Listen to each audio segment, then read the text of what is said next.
Good morning mga kapindot. For today's video mga kapindot ay mag-i-install tayo ng speed controller. Kagaya ng ginawa ko dito sa car pan. Ayan.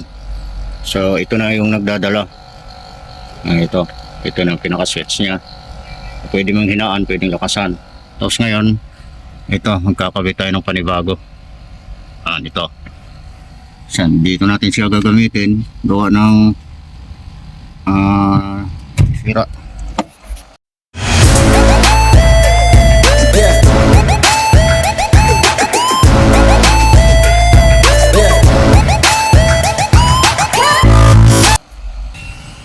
Ayan. So ngayon dito naman mga kapindot, yan, gagamitan natin siya ng speed controller para makontrol natin yung ikot nito, yung lakas nito. Kasi napakalakas nito pang kasi ito pang aircon, auxiliary fan or pang condenser. Ayan. So lalagyan ko siya ng speed controller kagaya nito. Yan, diyan ko siya ginamit. So mayroon naman yan nakalagay sa likod. Ayan, power minus power plus, tapos yan motor, negative positive. Yan lang naman. So kabit ko muna mga kapindot.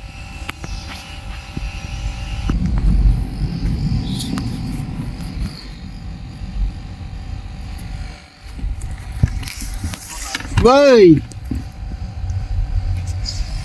So ayan na mga kapindot. So dito ko kinabit yung controller natin katabi ng switch ng ilaw.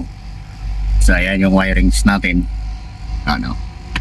Dito sa kinuha na ng power dito sa linya ng ilaw.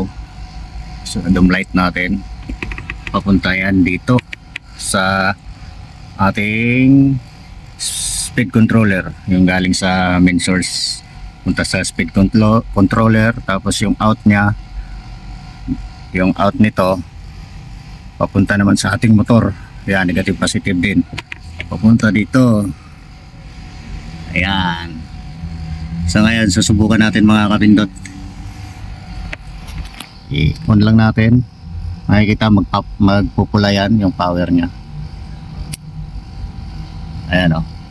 So kung makikita nyo, ayan mga kapindot, makikita nyo mahina pang iikot nya kasi gawa dito sa ating switch na speed controller. Pagka ilakasan pa natin, ayan, malakas na yan. Yan, gawa nito ang ating speed controller. Ayan o, malakas na yung hangin. At least may switch na tayo or speed controller nang sa ganun ay makontrol natin ang ikot nito. Ayan.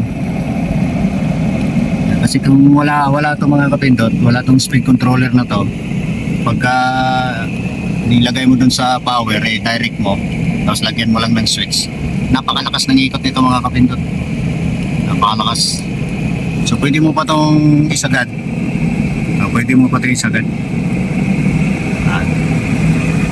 Tapos hinaan natin. Ayan. Pag hininaan natin itong mga kapindot, hihina rin yan. Ayan. O, diba? Ayan. Ayan, ganyan yung ikot niya, mahina. Hihina yan.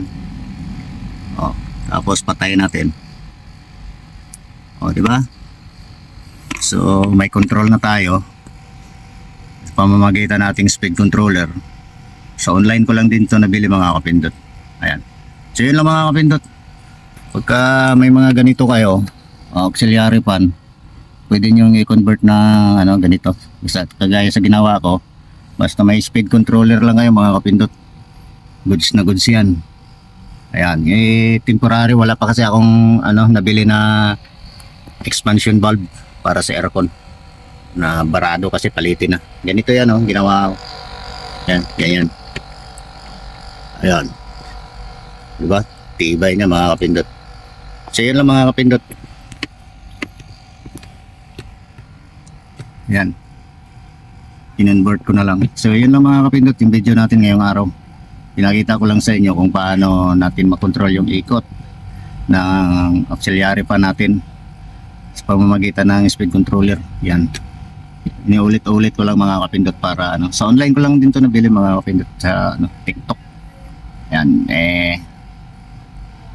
Pag sa mga auto supply or sa ano bang tawag nito? Wala kang makita dito mga kapindot. Online lang talaga. Ayan. So yun lang mga kapindot. Maraming salamat sa inyong panonood. Paki-like, paki-share, paki-hit ang notification bell. I-bell all nyo mga kapindot para every time na may bago tayong upload na video, ma-notify kayong lahat. Ayan. Solid yan mga kapindot.